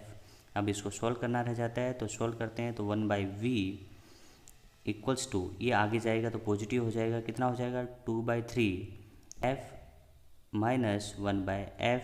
यहाँ पे अपन एलसीएम ले लेंगे, कितना 3f। तो यहाँ पे 2, यहाँ पे कितना होगा -3। तो यहाँ पे आंसर आया -1/3f। तो v का वैल्यू यहाँ से आ रहा है -3f और यही अपना आंसर होगा। तो ऐसा ऑप्शन अपने को किस में दिख रहा है, ऑप्शन नंबर 1 में। क्वेश्चन नंबर 29 में देखिए, कह रहा है कि अल्फा सहित हो रहे किसी रेडियो एक्टिव नमूने की अर्धायु यानी हाफ लाइफ अपने को दे रखी है, और इस नमूने में नाभिकों की संख्या भी दे रखी है 2 × 1021। तो इसमें अपने को पूछा है कि नमूने की सक्रियता यानी R क्या होगी। तो गिवन क्वांटिटी अपन लिख लेते हैं। अपने को T हाफ लाइफ दे रखा है, कितना, तो 1.4 × 1017 सेकेंड। चलिए ये लिख लिया। उसके बाद अपने नाभिकों की संख्या बता रखी है n, तो उसका वैल्यू है 2 × 1021। ठीक है, ये नंबर है। तो अब अपने से पूछा है कि सक्रियता क्या होगी। तो अपन जानते हैं कि एक्टिविटी का जो फॉर्मूला होता है वो होता है R = लैम्डा × n। ठीक है, तो इस केस में लैम्डा नहीं दिया लेकिन T हाफ दिया है, तो लैम्डा का वैल्यू T हाफ से फाइंड करना अपन जानते हैं। तो R = लैम्डा की जगह क्या रख सकते हैं, लैम्डा की जगह रख सकते हैं 0.693 / T हाफ, क्योंकि लैम्डा इक्वल्स टू क्या होता है, लैम्डा इक्वल्स टू होता है 0.693 / T हाफ × n। अब वैल्यू रखिए, तो अपन वैल्यू रखने गए तो 0.693 और T हाफ का वैल्यू अपन क्या रखेंगे, देखिए T हाफ दिया है 1.4 × 1017 और यहाँ पे n का वैल्यू दिया है 2 × 1021। जब इसको सॉल्व करने जाएंगे तो अपने को लगभग आंसर इसमें पूछा है कि पावर बताइए कितना होगा।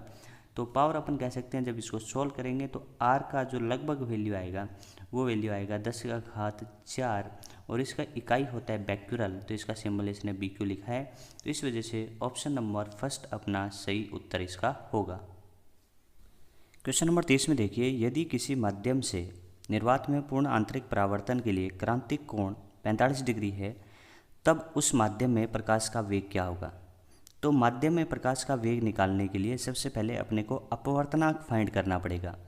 ठीक है, तो अपन जानते हैं कि माध्यम के अपवर्तनांक और क्रांतिक कोण में जो संबंध होता है वो क्या होता है, अपन लिख सकते हैं कि sin θc, और θc का मतलब क्रांतिक कोण यानी क्रिटिकल एंगल, इक्वल्स टू होता है 1/μ। 1 क्या होगा, यहाँ पे निर्वात का अपवर्तनांक है, म्यू उस माध्यम का अपवर्तनांक है। तो यहाँ पे अपने को म्यू फाइंड करना है, तो म्यू बराबर अपन लिख सकते हैं 1/sin θc और यहाँ पे वैल्यू पुट करें तो 1/sin θc की जगह अपन 45 डिग्री और अपन कह सकते हैं sin 45 होता है 1/√2। तो यहाँ से म्यू का वैल्यू आ रहा है √2।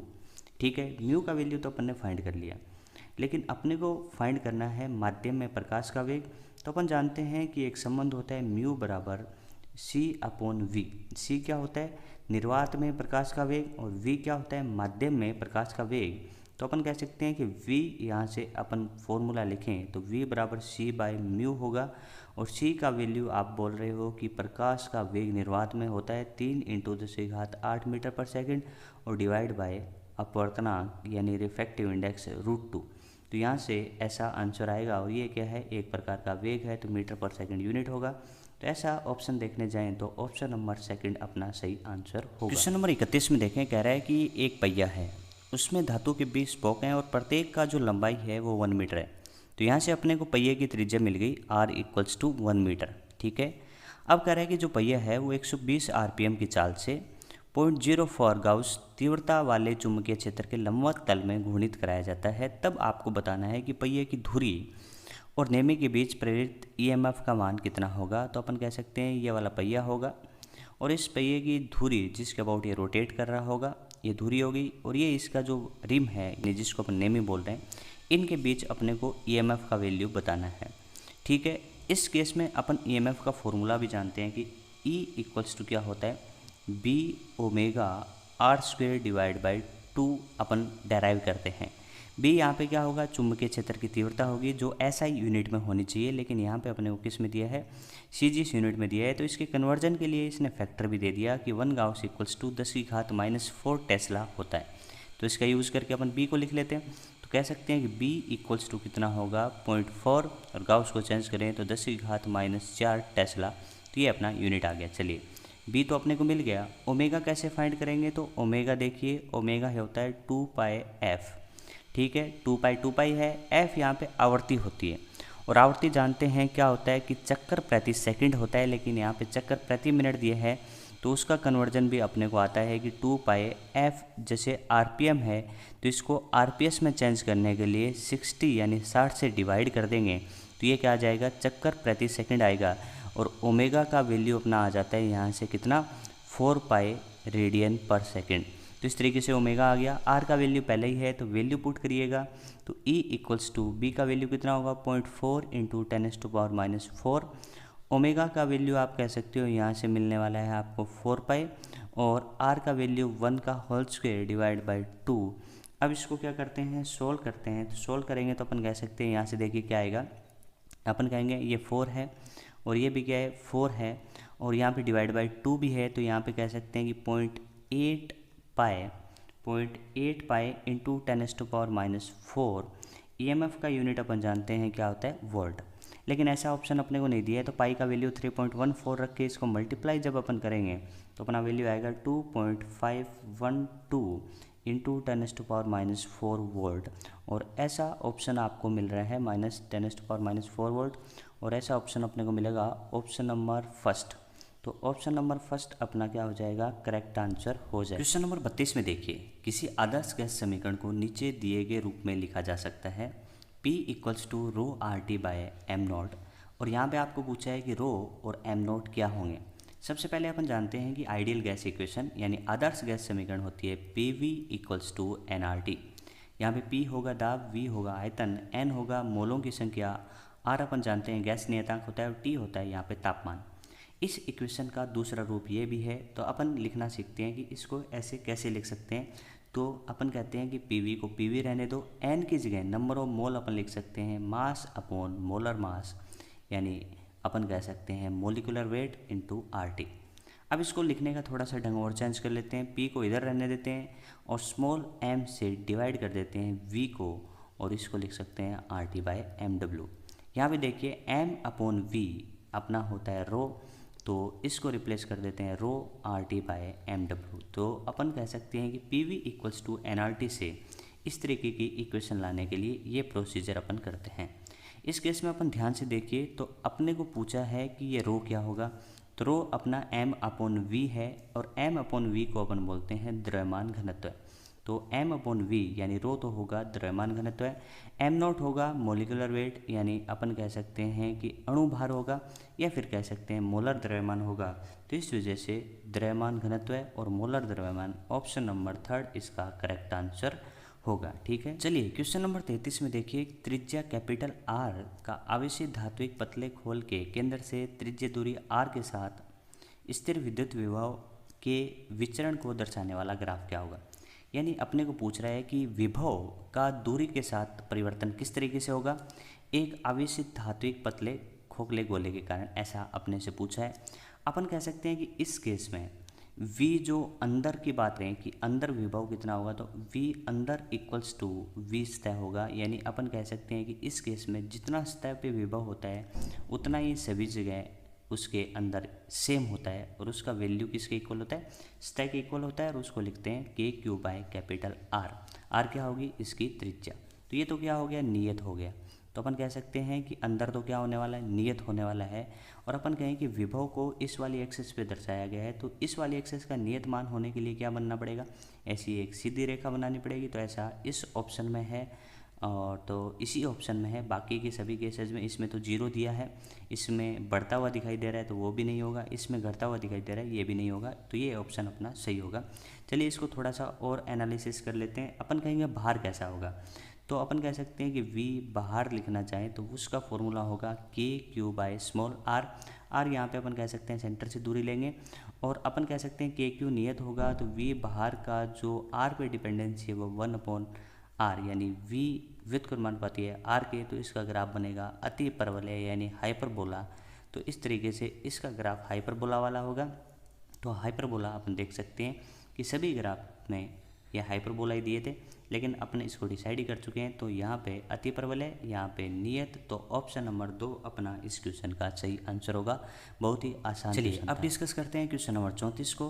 तो नीचे दिए गए किस गेट को सार्वत्रिक यानी यूनिवर्सल गेट कहा जाता है।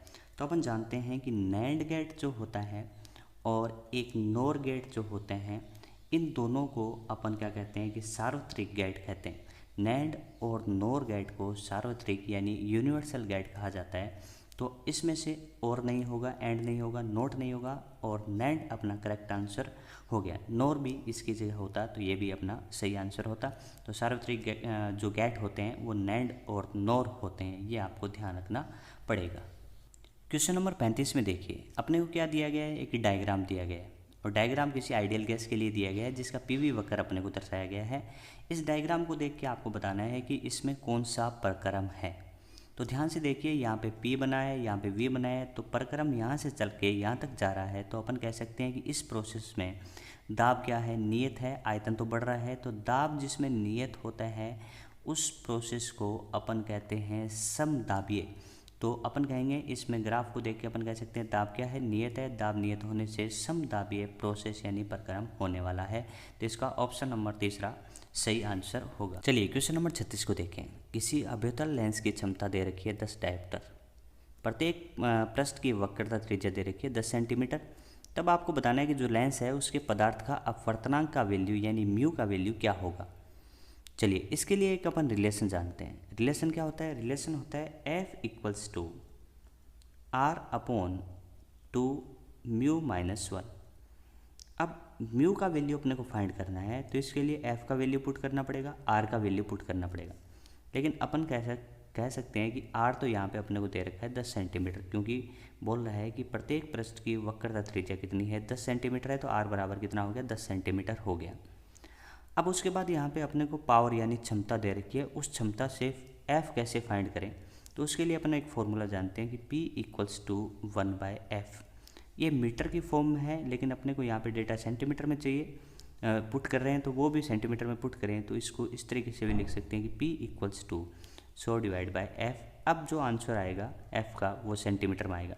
P का वैल्यू कितना है, 10 है, = 100, और F का वैल्यू अपन फाइंड करने वाले हैं। तो यहाँ से जब आप F का वैल्यू फाइंड करोगे तो F = क्या आएगा, 100/10 यानी 10 सेंटीमीटर आपका आंसर आएगा।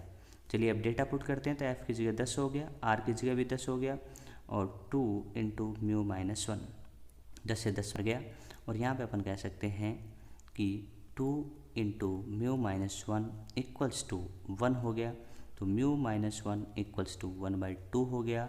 तो म्यू का वैल्यू अपन कह सकते हैं कि 1/2 + 1 यानी आंसर आ गया 3/2।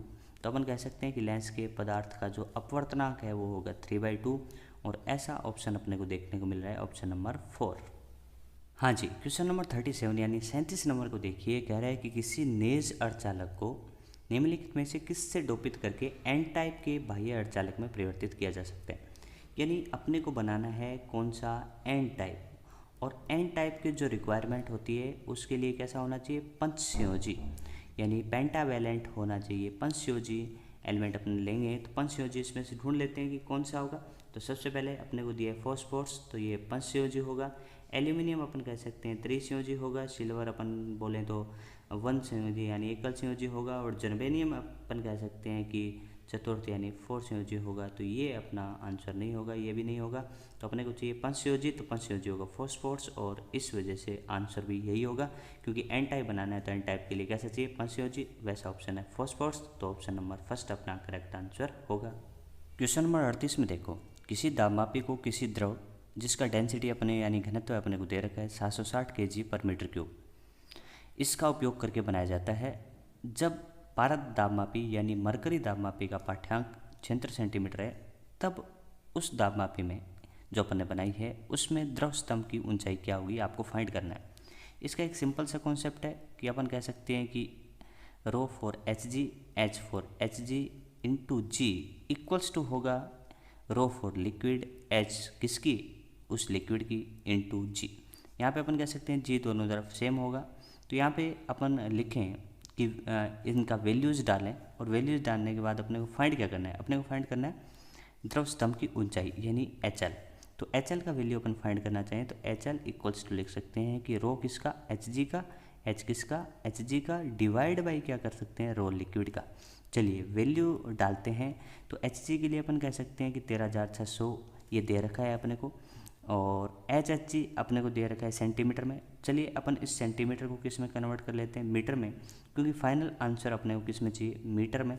तो अपन कह सकते हैं 76 × 10⁻²मीटर में हो गया, और डेंसिटी अपन कह सकते हैं कितना दिया है इसके लिए, 760। ठीक है, अब इसको सोल्व कर लेते हैं। सोल्व करेंगे तो अपन कह सकते हैं यहाँ से ये कैंसिल आउट होगा, और यहाँ पे एक जीरो भी ये कैंसिल आउट होगा, और अपन कह सकते हैं कि एच एल का वैल्यू, अब ये डिवाइड बाय 2, तो अपन कहेंगे 13.6, और ये आंसर आएगा मीटर में। तो 13.6 मीटर अपना करेक्ट आंसर हो गया, यानी ऑप्शन नंबर 2। चलिए अब देखते हैं क्वेश्चन नंबर 39। कह रहा है कि एल मीटर लंबाई के किसी तार को जिसमें से आई एम्पियर की धारा क्या हो रही है, बह रही है, उसको वृत्त की आकृति में मोड़ा गया, तो इसका चुंबकीय आघूर्ण कैपिटल एम का मान अपने को बताना है। तो अपन जानते हैं कि कैपिटल एम क्या होता है, कैपिटल एम यानी चुंबकीय आघूर्ण होता है आई इंटू ए। आई धारा होगा, ए क्या होगा, क्षेत्रफल। क्षेत्रफल किसका, कि अपने को वृत्त की आकृति में मोड़ा है, तो इसी का क्षेत्रफल अपन फाइंड करेंगे। तो M equals to I into, और वृत्त का क्षेत्रफल होता है pi into R square. R क्या आएगी, वृत्त की त्रिज्या। तो इस तरीके से I into pi R square आ गया, लेकिन अपने पास त्रिज्या नहीं है, तो उस त्रिज्या का वैल्यू अपने को फाइंड करना पड़ेगा। इसके लिए अपने को बोला है कि एक जो तार था उसकी लंबाई कितनी थी, एल थी। अब इसी तार को अपन ने क्या मोड़ दिया, वृत्त के रूप में मोड़ दिया। तो वृत्त के रूप में मोड़ दिया तो उसकी त्रिज्या बन जाएगी। तो अपन कह सकते हैं कि ये जो लंबाई थी वही तो इसकी परिधि बनी। तो यहाँ से अपन कह सकते हैं कि एल बराबर कितना लिख सकते हैं, 2 पाई इंटू आर। ठीक है, तो आर का वैल्यू अपन कह सकते हैं यहाँ से आ रहा है एल अपॉन 2 पाई। तो आर इक्वल्स टू आया एल अपॉन 2 पाई। तो एम इक्वल्स टू लिख सकते हैं, आई तो आई है, और यहाँ पे पाई इंटू आर स्क्वायर की जगह, आर की जगह वैल्यू पुट करें एल अपॉन 2 पाई का होल स्क्वायर। ठीक है, अब इसको सोल्व कर लेते हैं। तो आई इंटू पाई और एल स्क्वायर अपॉन आएगा 4 पाई स्क्वायर। लेकिन यहाँ पे देख पा रहे हैं कि एक पाई से एक पाई कैंसिल आउट हो जाएगा, तो आंसर आया I into L square divide by 4 pi. तो I into L square divide by 4 pi, और इसका जो यूनिट होगा, यूनिट यहाँ से देख सकते हैं आई फॉर एम्पियर होगा, और ए फॉर क्षेत्रफल यानी मीटर स्क्वायर होगा। तो एम्पियर इंटू मीटर स्क्वायर इसका इकाई होगा। तो ऐसा ऑप्शन अपने को देखने को मिलेगा, कौन सा भाई, आई इंटू एल स्क्वायर। तो I into L square upon 4 pi, तो इसमें तो 4 ही है ओनली, तो ये नहीं होगा। इसमें पाई ऊपर है तो ये भी नहीं होगा। इसमें पाई यहाँ पे 4 नहीं है तो ये भी नहीं होगा। तो ऑप्शन नंबर 4 अपना करेक्ट आंसर हो जाएगा। चलिए क्वेश्चन नंबर 40 को पढ़िए। कह रहा है कि अनुप्रस्थ काट क्षेत्रफल ए हो और प्लेटों के बीच की दूरी डी हो और उनके बीच में वायु भरी है। ठीक है, पहली कंडीशन ऐसी दी गई है कि ये 2 प्लेटें हैं और इनके बीच में वायु है, और ये एक संधारित्र है, उसकी धारिता को इसने बोला है मूल धारिता। ठीक है, तो सबसे पहले अपन इस केस में मूल धारिता फाइंड कर लेते हैं। तो सी मूल हो गया अपना एप्सिलॉन ए बाय टी। ठीक है, ये पहली कंडीशन है। अब क्या करता है कि इन पट्टिकाओं के बीच की मोटाई d/2 यानी d/2 मोटाई की और समान क्षेत्रफल वाला कोई विद्युत रोधी गुटका डाल दिया जाता है, जिसका परावैद्युतांक का मान भी 4 अपने को दिया गया है। अब अपने को कह रहा है कि जो ये नई वाली धारिता है इसके साथ मूल धारिता का अनुपात बताइए। तो सबसे पहले अपने को नई धारिता फाइंड करनी पड़ेगी। तो नई धारिता फाइंड करने के लिए अपन इस केस में फॉर्मूला अच्छे से जानते हैं कि epsilon A upon D minus T plus T by के। ये फॉर्मूला अपने को क्लास 5 में पढ़ाया जाता है कि किसी भी संधारित्र के बीच परावैद्युतांक डाला जाता है तो उस केस में धारिता का फॉर्मूला किस तरीके से परिवर्तित होता है ये अपन अच्छे से जानते हैं। तो इस केस में अपन कहेंगे सी नई जो धारिता आई वो क्या आई, epsilon nought A D minus T. देखिए कितनी मोटाई है, डी बाई टू, तो टी की जगह रख सकते हैं डी बाई टू। इसमें प्लस यहाँ पे आ रहा है, टी का मान डी बाई टू और अपन कह सकते हैं के का वैल्यू है 4। चलिए के का वैल्यू 4 दे रखा था, तो अब इसको सोल्व कर लो। Epsilon nought upon epsilon nought into A, और यहाँ पे इसको सोल्व करो तो D minus D by two हो जाएगा अपना डी बाई टू, माइनस कर दिया मैंने, और यहाँ पे होगा डी बाई 8। अब इसको थोड़ा सा और सोल्व करो तो यहाँ से मैं कह सकता हूँ नई धारिता का जो मान आएगा उस केस में देखिए एलसीएम अपन लेंगे तो एलसीएम लेंगे 8, तो 8 कहाँ चला जाएगा, ऊपर चला जाएगा, तो 8 एप्सिलॉन नॉट इंटू ए, और नीचे कितना होगा देखिए यहाँ पे 4 और यहाँ पे 1 5, तो 5 डी तो था तो 5 डी। तो इस तरीके से ये नई धारिता आ गई। अपने को अनुपात किस किस का चाहिए, नई धारिता और मूल धारिता का। तो यहाँ पे अपन इसको फाइंड कर लेते हैं कि सी नई धारिता अपॉन मूल धारिता। तो नई धारिता का मान कितना है 8 epsilon nought into A divide by 5d, और पुराने वाली धारिता है यानी मूल धारिता का मान है epsilon nought A by D. तो यहाँ से अपन कह सकते हैं epsilon nought A by D चला गया और आंसर आ गया 8/5। तो अपन कह सकते हैं इसका आंसर होगा 8:5, और ऐसा ऑप्शन देखने को मिल रहा है ऑप्शन नंबर 2। तो चलिए अब देखते हैं क्वेश्चन नंबर 41। वह गहराई कितनी है जहां पर गुरुत्वीय एक्सीलरेशन का मान पृथ्वी के पृष्ठ पर गुरुत्वीय एक्सीलरेशन का मान का 1/n गुणा हो। तो आपको डी का मान बताना है। इसके लिए अपना एक फॉर्मूला जानते हैं कि जी इफेक्टिव इक्वल्स टू होता है G1 minus D by R. D क्या होती है, वो गहराई होती है, ठीक है। तो जी इफेक्टिव का मान कितना दिया है कि 1/n गुणा, यानी जी का 1/n गुणा। सतह पे जानते हैं कितना होता है, जी होता है, तो उसका 1/n गुणा करेंगे तो क्या G/n हो जाएगा। सब समझदार हैं, G/n equals to G1 minus D by capital R. यहाँ पे जी से जी कैंसिल आउट हो गया और अपनी इक्वेशन आ गई 1 minus D by R equals to 1/n। अपना मकसद है डी का वैल्यू फाइंड करना, तो इसको इधर ले जाएं तो डी बाय आर क्या बन गया, पॉजिटिव बन गया। उसको इधर लाएं तो 1 माइनस 1/n, इसको थोड़ा सा सॉल्व करोगे तो D by R equals to n, LCM आ गया, ऊपर n-1 हो गया। तो डी का वैल्यू अपने को फाइंड करना था, तो n-1/n इंटू आर, यही अपना आंसर होगा।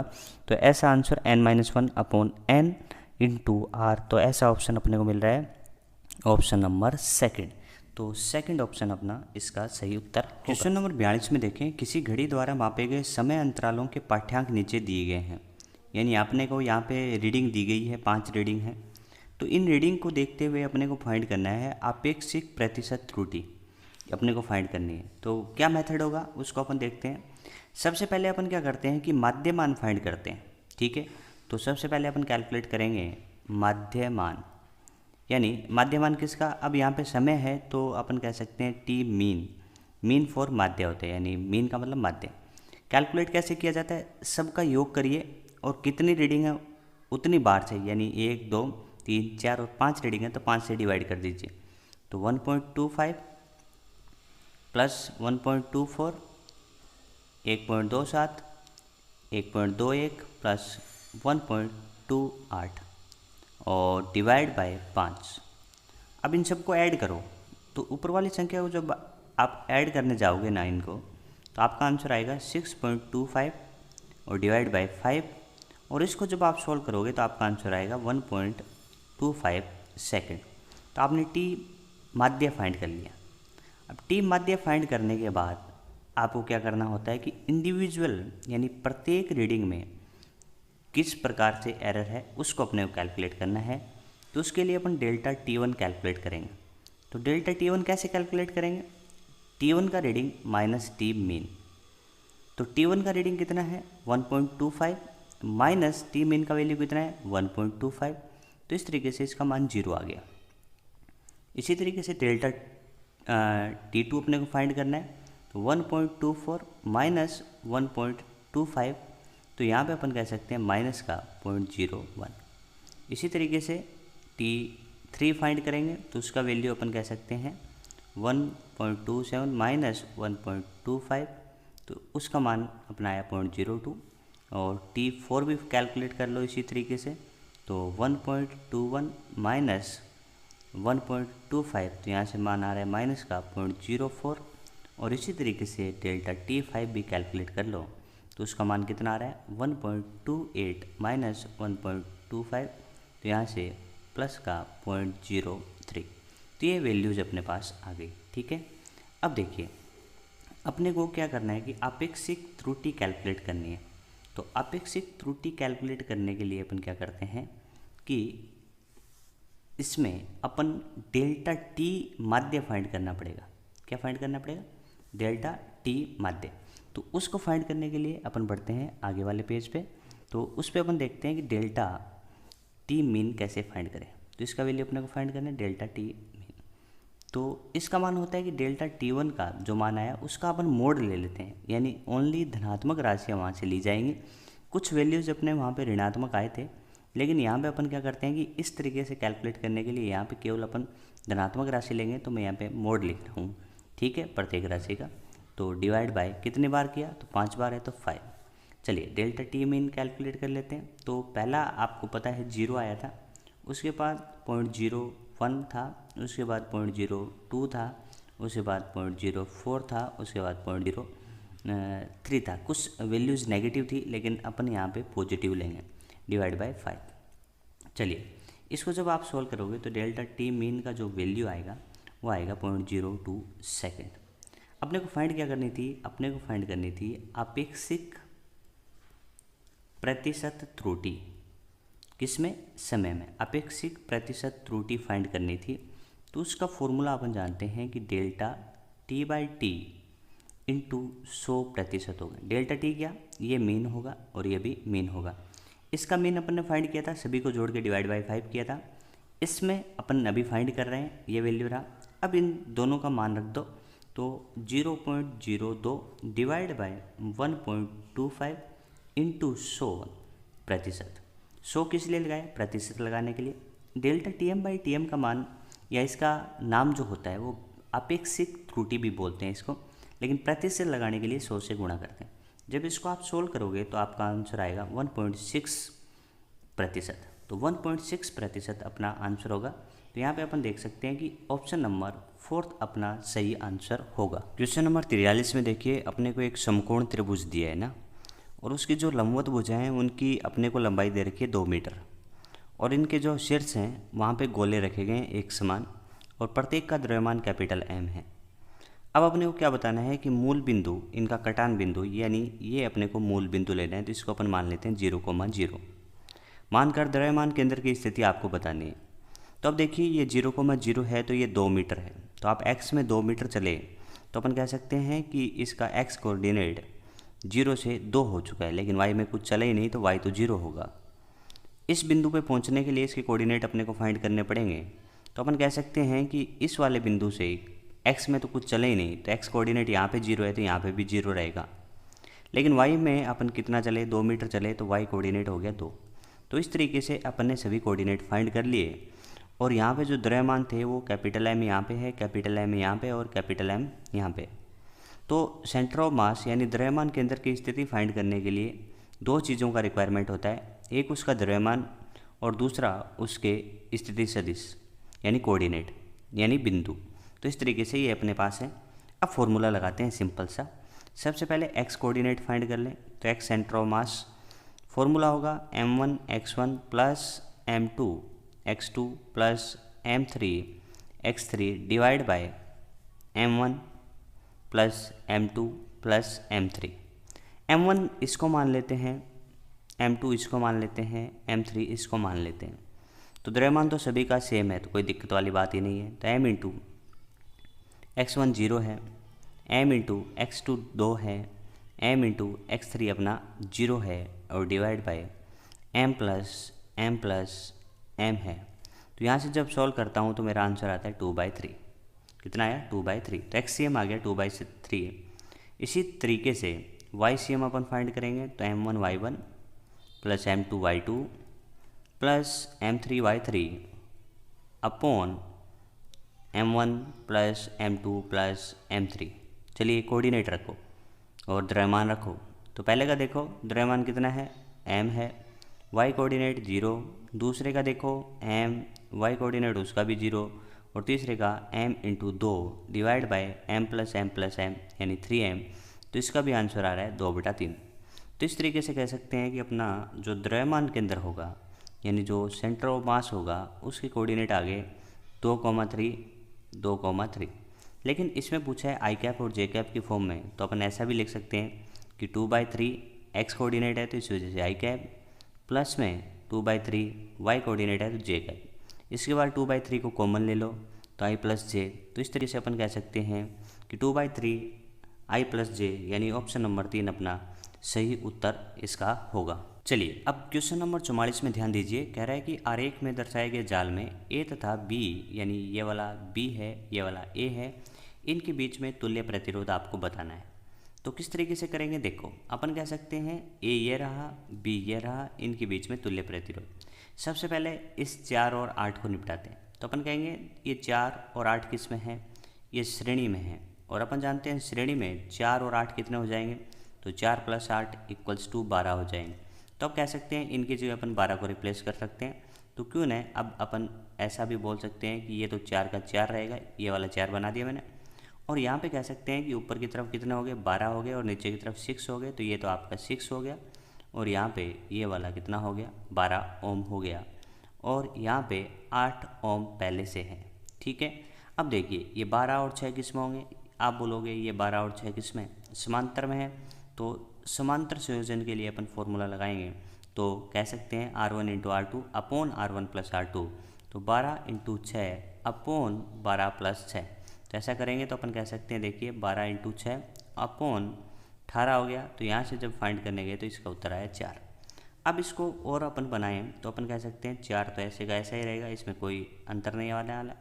और ये 12 और 6 मिलके अब कितने हो चुके हैं 4 ओम हो चुके हैं, और ये अपना इधर है कितना 8। तो आप जोड़ सकते हैं कि ये वाला ए है और ये वाला बी है, और ये तीनों के तीनों किस में है श्रेणी में है। तो श्रेणी में है तो 4 + 4 8, 8 और 4 कितने होंगे 16। तो आर इक्विवेलेंट या आर ए बी के बीच में बात करूं तो कितना आएगा 16 ओम यानी 16 ओम, यानी ऑप्शन नंबर 2 अपना सही उत्तर होगा।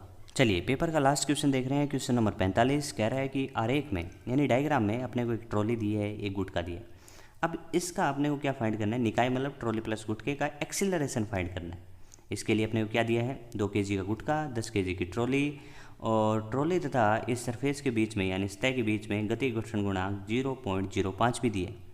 ठीक है, डोरी का द्रव्यमान आपको नेगलेक्ट मानना है, और अपन यहाँ पे भी दे रखा है कि पुली और इसके बीच में कोई फ्रिक्शन नहीं है। चलिए अब देखते हैं कि ए कैसे फाइंड करें। तो ए का फॉर्मूला होगा ए बराबर F net upon M total, यानी अपने को 2 क्वांटिटी फाइंड करनी है, एक तो एफ नेट और एक एम टोटल। एम टोटल तो कोई भी फाइंड कर देगा कि निकाय का द्रव्यमान कितना होगा 2 और 10 यानी 12 होगा। एफ नेट ही फाइंड करना अपना मकसद है। एफ नेट अपन कहेंगे इस गुटके को mg यानी 2g यानी 20 न्यूटन नीचे की ओर खींचने की कोशिश करेगा। तो इसको बचाने की कोशिश कौन करेगा, तो अपन कह सकते हैं यहाँ पे इनके बीच में घर्षण लगेगा यानी फ्रिक्शन लगेगा, उसका डायरेक्शन होगा पीछे। वैल्यू होगी Fk = μk × n, Fk = μk × n। तो इस केस में n का वैल्यू क्या होगा, तो अपन कहेंगे अभिलंब प्रतिक्रिया बल n ऊपर की ओर होगा, उसको बैलेंस करने के लिए mg आएगा। तो अपन कह सकते हैं μk, n की जगह mg रख सकते हैं। तो μk का वैल्यू रखो तो μk का वैल्यू होगा 0.05। mg का मान अपन रखें तो m कितना होगा यहाँ पे 10 और g कितना होगा 10। जब इसको सोल्व करेंगे तो अपना आंसर आएगा 5 न्यूटन। ठीक है, तो अपन कहेंगे यहाँ पे जो फोर्स है वो कितने से खींच रहा है, ये वाला ये 20 न्यूटन से आगे की ओर खींच रहा है ऐसे। तो 20 न्यूटन आगे की ओर खींच रहा है, बचाने की कोशिश कौन कर रहा है 5 न्यूटन। तो 20 - 5 यहाँ पे एफ नेट होगा। एम टोटल तो अपन कहेंगे 2 kg का गुटखा और 10 kg की ट्रॉली। तो यहाँ से अपन कह सकते हैं कि 15/12 इसका सही आंसर होगा। यानी इसको थोड़ा सा और सॉल्व करें तो 5/4 और इसका वैल्यू होता है 1.25 और यूनिट होगी मीटर पर सेकंड स्क्वायर। तो इस वजह से अपना जो आंसर आएगा वो आंसर आएगा पहला। ठीक है, तो इस तरीके से इस 45 का आंसर होगा। हाँ जी, इस तरीके से अपन ने क्या करा कि नीट 2020 के फेज़ 2 के पेपर का फिजिक्स वाले पोर्शन के 45 क्वेश्चन यहाँ पे डिस्कस किए। इन 45 क्वेश्चन को कर लेने के बाद आपको ये मदद मिलेगी कि आने वाले सालों में फिज़िक्स का पेपर कैसे रहने वाला है, यानी 11th से कितना क्वेश्चंस पूछे जाएंगे, 12th से कितने क्वेश्चंस पूछे जाएंगे, कौन से चैप्टर से कितने क्वेश्चंस आएंगे, किस लेवल के क्वेश्चंस आएंगे। इस वीडियो को देख लेने के बाद ये मदद आपको ज़रूर मिलेगी। यदि आपको वीडियो अच्छा लगा हो तो वीडियो को लाइक करें, शेयर करें और हमारे इस चैनल को सब्सक्राइब करें। ठीक है, इसी तरीके से वीडियो देखने के लिए आप इसी चैनल पे विजिट कर सकते हैं और प्लेलिस्ट वाइज आप और भी वीडियो देख सकते हैं। यदि आप क्वेश्चंस की प्रैक्टिस करना चाहते हैं या फिजिक्स से रिलेटेड जो भी कॉन्सेप्ट आप हिंदी में देखना चाहते हैं तो हमारी इस वेबसाइट पे www.subhod.com पे विजिट कर सकते हैं। यहाँ पे डिफरेंट चैप्टर वाइज क्वेश्चंस और उनके वीडियो सॉल्यूशंस मिल जाएंगे।